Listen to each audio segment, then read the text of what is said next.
Hey Sagittarius, welcome to your tarot session. Thank you so much for joining me today. We're going to dive right into your reading. Make sure to like, subscribe, join the family so you don't miss out on your weekly sessions. Let's dive in.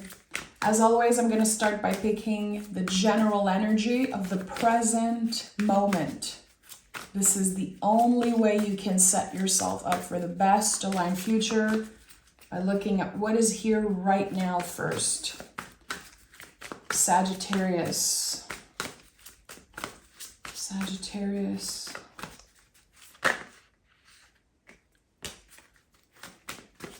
It's weird. I don't know why I heard that. Something blue, something old, something borrowed. Why did I hear that? Why did I hear that? I don't know. Something blue, something old, something borrowed. Six of Swords and Knight of Cups at the heart of your reading.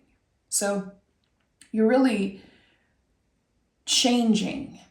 You are changing a lot, transforming deeply right now with the Six of Swords, which I talk about this a lot. When I see this card, I have to mention it because I feel like it's so poetic. It's one of my favorite symbols in the whole tarot. Those people are leaving something behind. They're moving on to calmer waters, and they're bringing with them all the heavy swords, all the experiences and all the doubts, but it does not weight down the boat. And that is so important. There's something about you really understanding how valuable you are, how all the past challenges and all the past mistakes really made you more valuable as a human being, more relatable also. It could be that you're having a lot of conversations right now with people that you care about and connecting through sharing your own experiences, sharing your wisdom. Knight of Cups is when we move in the world with more compassion and love for ourselves, therefore for other people. Because it always starts with ourselves. If we cannot show ourselves compassion and love and care, how do you want to take care of others? How do you want to be of service if you don't put the oxygen mask on yourself first? How do you want to save others? How do you want to help others? And I feel like here there's something about you transforming and evolving, but also helping others do that through your words, through communication, again, through having so much compassion for other humans here.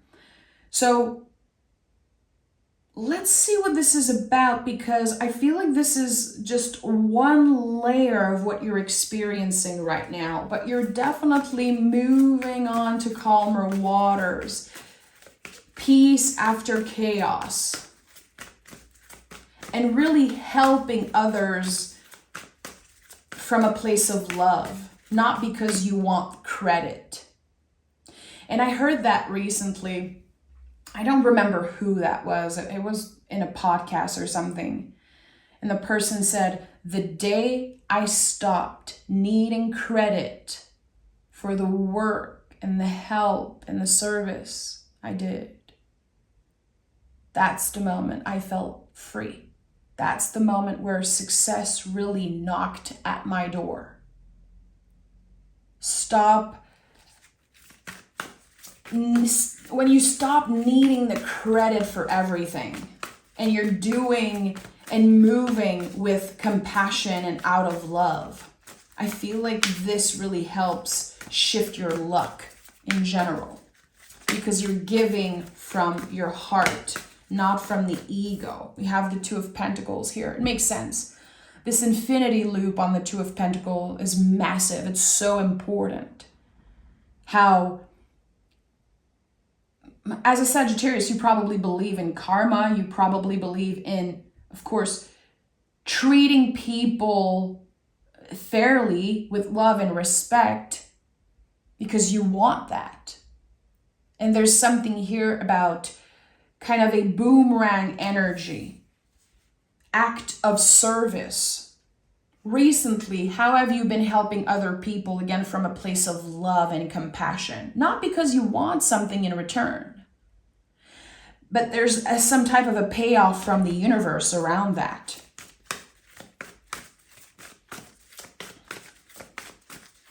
Yeah, there's a payoff from the universe around that. There's a card that flipped. I cannot find it. Oh, it's here. Yes, it's the High Priestess. So, again, there's something recently that you've done. It could be, an act of service, something that you did from a place of love. It was just you investing time and energy because it felt like it was the right thing to do. Maybe you didn't know that you were planting seeds. And there's something here again that feels like a boomerang and it's finding you unexpectedly. A gift, it could be a gift from the universe. The High Priestess is, to me, a card of protection always. So you were of service, but you still had to protect yourself. And that was the priority here, protecting yourself at all costs. I've shared this before, but I used to have a lot of panic attacks when I was back in Montreal. I don't really have them anymore now that I live in the country.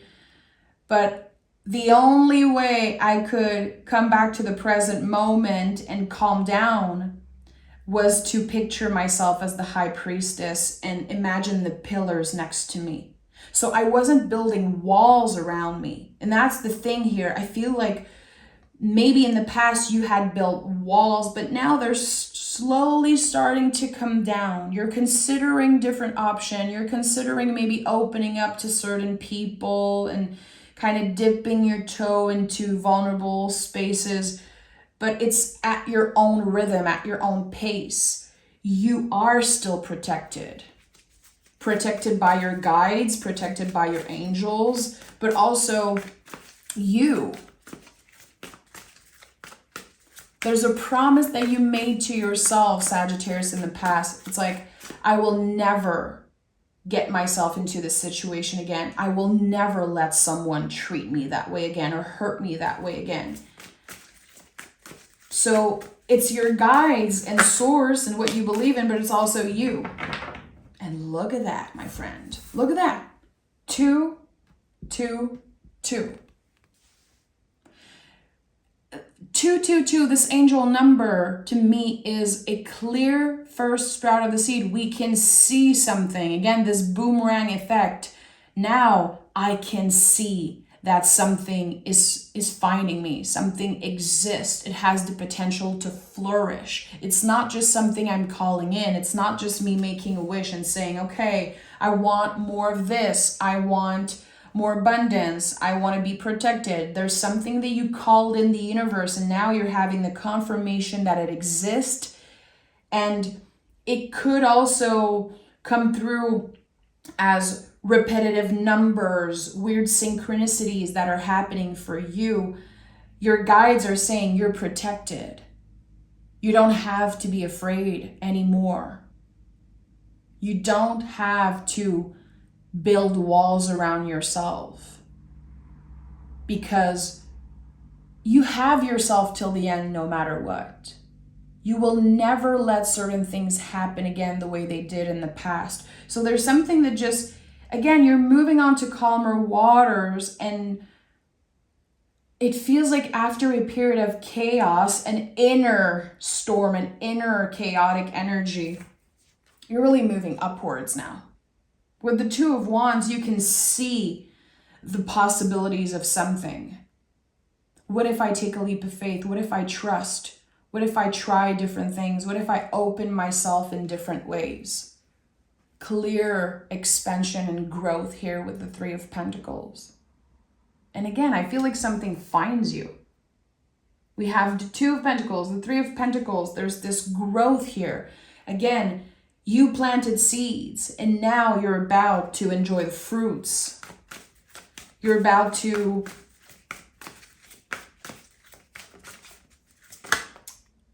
receive. That's it. The Empress is my card of receiving, and Five of Wands is also, they came in together. So I told you there was inner chaos. To me, Five of Wands is inner conflict. It's a conflict around the heart space.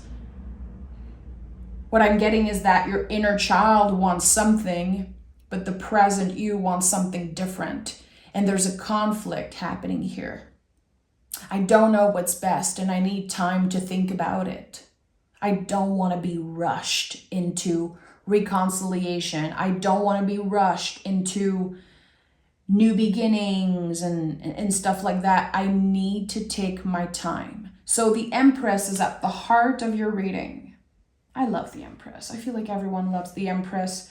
I'm sure some people have, complicated relationships with any cards, but the Empress is a perfect alignment between the body and the mind. It's when we are, again, in a space of receiving, when the universe is like, hey, Sag, it's your time to receive. You have given more than enough. You've been generous, you've been open, you've been attentive and curious, and now let the universe surprise you with something. But again, there's still the Five of Wands here that feels like an inner conflict around the heart space. Something that can bring up a lot of anger, like unexpected waves of anger. And you don't want to be angry. You don't want to be angry, but this is the Five of Wands. This is Leo. It's fixed fire energy, the light that never goes out. There's something here about acceptance, accepting that certain feelings might never go away, but you learn to control them. You learn to live with them, just like grief.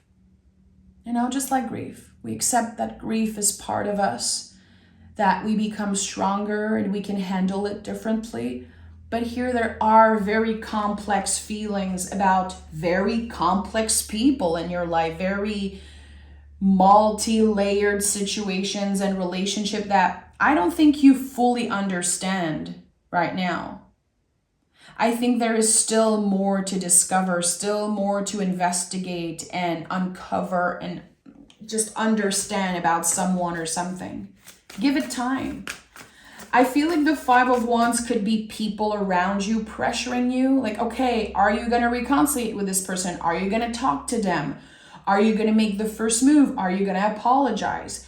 And that's coming up very strongly. A promise that you made to yourself in the past. I will never apologize again for something I didn't do. I will never apologize if it's not my place to. Because Sagittarius, you know how to take accountability. In the way I see Sagittarius, you're the first one to apologize if you did something wrong and you hurt someone. If you hurt someone, usually it's because it wasn't your intention. So you're always clearly the first one to take accountability. You move very fast in the world. You act very fast. You don't dwell on something.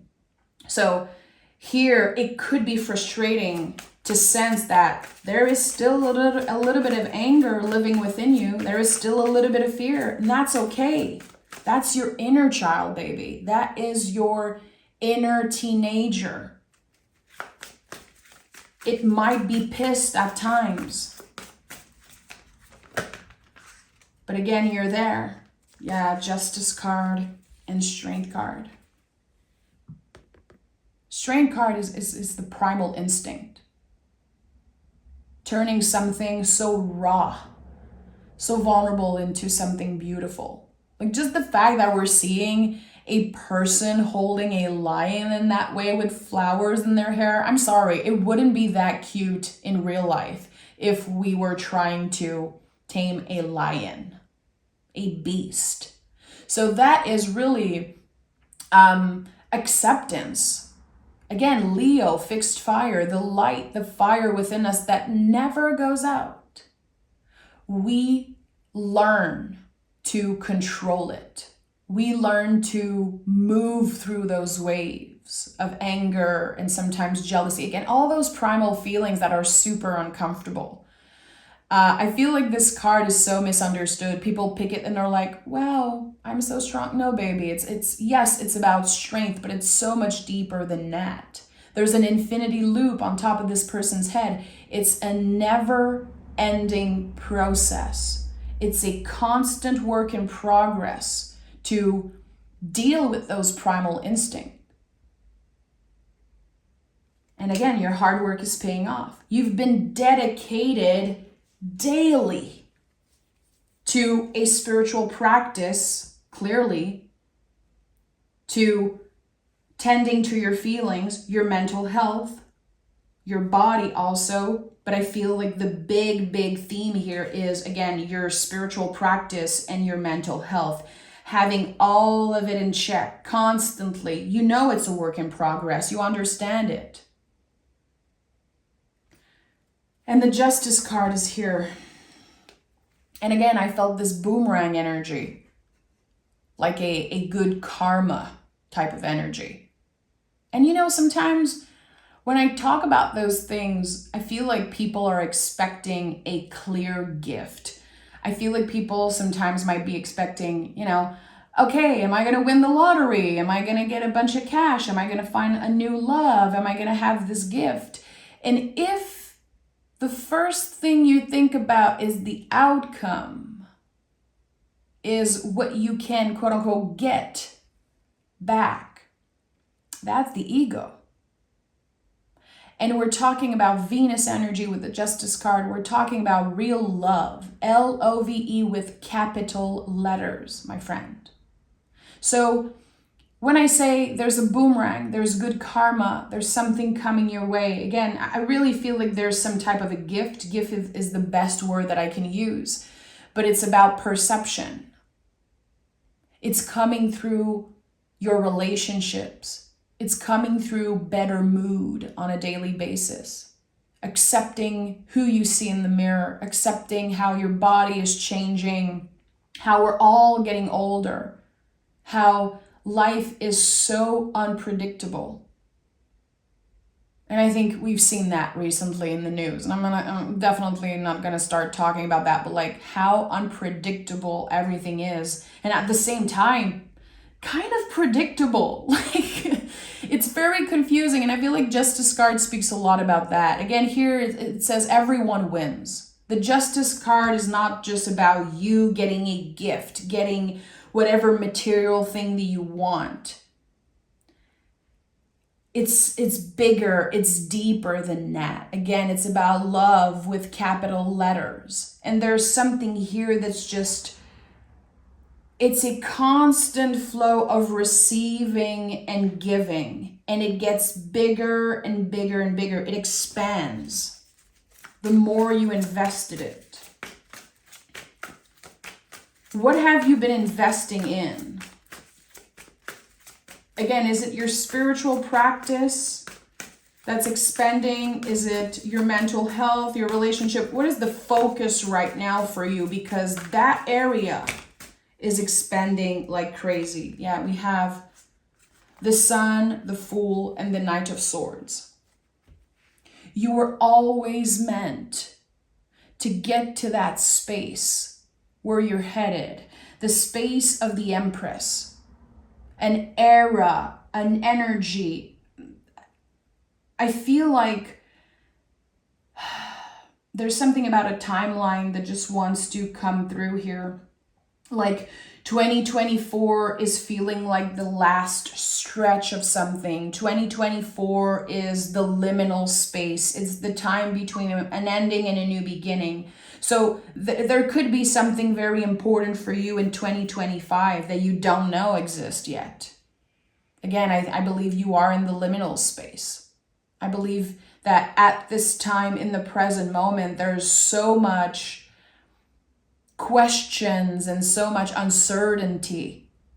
When am I going to change? When am I going to feel those change? When am I going to see this thing? Again, maybe your ego is like, when am I going to get this money and this relationship? And it's deeper than that. Don't underestimate the soul aspect of this journey, because this is really the door. It's through your spiritual practice. It's through spiritual learning. And I felt that a few months or weeks ago for you, that there were psychic abilities that were expanding.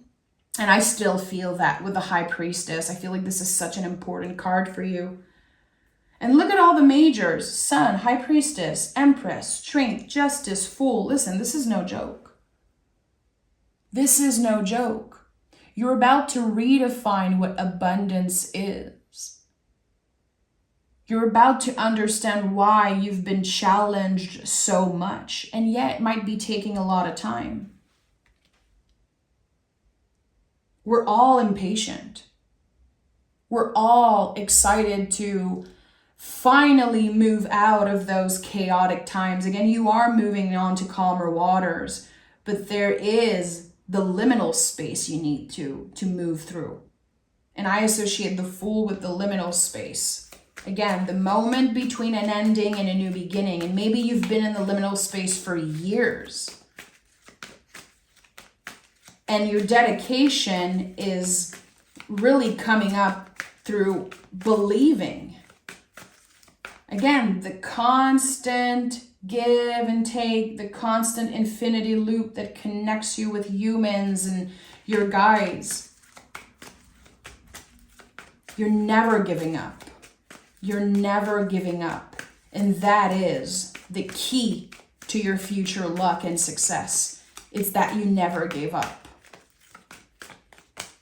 And the High Priestess is here again. Yeah, there's something about this card for you. You are so connected to the moon right now. And I feel like there could be little rituals or little mantras or just really talking to the moon. I know it sounds weird. I don't care. I don't care if it sounds woo-woo. This is clearly, a woo-woo talk space, and I'm all here for it. With the High Priestess, and again, 2 is definitely an important number for you. Notice it. Remember that when you see it repetitively, it's your guide saying things are already flourishing. You might not be, quote unquote, there yet. You might not have what you want yet, but it's already yours. It already started, this boomerang energy. It's already coming back. And again, I feel like you're working hand in hand with the moon here. Dealing with the kind of experiencing the healing energy of the sun, but also the moon. And there's a blue moon happening on July 21st. The Capricorn blue moon, which is, in my opinion, probably the most important full moon of this year. If you get clear with your intentions, you have the opportunity to release everything that's been holding you back and to welcome whatever is meant to find you. So do something with intention around this full moon. Again, imagine this boomerang energy. Visualize what you want to find you. Open yourself to it. Because there's something that you were always meant to experience. And I think it's about to find you. But it could be later in this year. Again, there's so many lessons that you're learning in 2024. You're not done yet. This is just the beginning, my friend. We have hold your vision. That's it. Hold your vision with this moon. What do you want? Where do you want to be? Visualize that stuff. We have show the world the real you. Always. This is something you always do. I don't even think you need to hear that. And it could be something that you're doing more and more, being unapologetic with who you are, what you believe in, and very protective of your loved ones, of yourself. Again, there is something here that I felt you weren't ready to heal or reconcile, and it's okay. Even if the world feels against you, even if you feel like you're being pressured, you have this inner conflict going on. If it's not time, it's not time. It will happen when it happens. And we have adjustments are required. You're constantly adjusting. You're constantly gauging at this time. You will make some mistakes. You will F up. You will, when I said earlier, don't you dare apologize for something you did anew. That might happen. Sometimes we just want peace. Sometimes we just need a little break. But I think that it's necessary you understand that you can only gauge. You're not always going to do the right thing. And that's essential to your growth. As long as you're learning, you're not failing. Write that down. I say it all the time, and I will keep saying it because I feel like we're so hard on ourselves. Every time we do something that isn't right, or we kind of make a mistake, quote unquote, we feel like we're taking a step backwards, and actually, no, we're moving forward. We're only gauging. It's essential to find a space of balance. It's essential to get to the space of the High Priestess and the Empress. Those are very wise energy. Wisdom is about understanding the value of mistakes. Past, present, and future mistake. When you forgive yourself, when you choose to forgive yourself, it's an active practice. It's not just this one thing. And I had a lovely conversation with my godmother recently, who is a Sagittarius, and she always listens to the videos. Hey, love you. There's this thing that she said, and she was like, I feel like I am starting to forgive myself for choosing this life. And that's her belief. She believes that she chose this path. She chose her caretakers and the husband and the life that she had. That she chose that before getting here. I'm not quite sure this is my belief. And, all beliefs I honor, and I love to speak with people who have different opinions. And she was like, I am forgiving myself for choosing this life, for choosing the things that were very hard and are still challenging me today. And it's really an active thing. When we forgive ourselves or when we forgive another person, it's a decision that we make, and we cannot just wait for the person to make another mistake and then push them them away. It's an active thing. We're constantly going to have to remember that we chose forgiveness. And there's something here so important with you about that, because Knight of Cups, again, we move in the world with more compassion, forgiveness, love for ourselves and others. And that really is at the heart of being a High Priestess, being the Empress. It's a practice. I'm sending so much love, Sagittarius. Thank you for being here. And I'll talk to you guys very, very soon.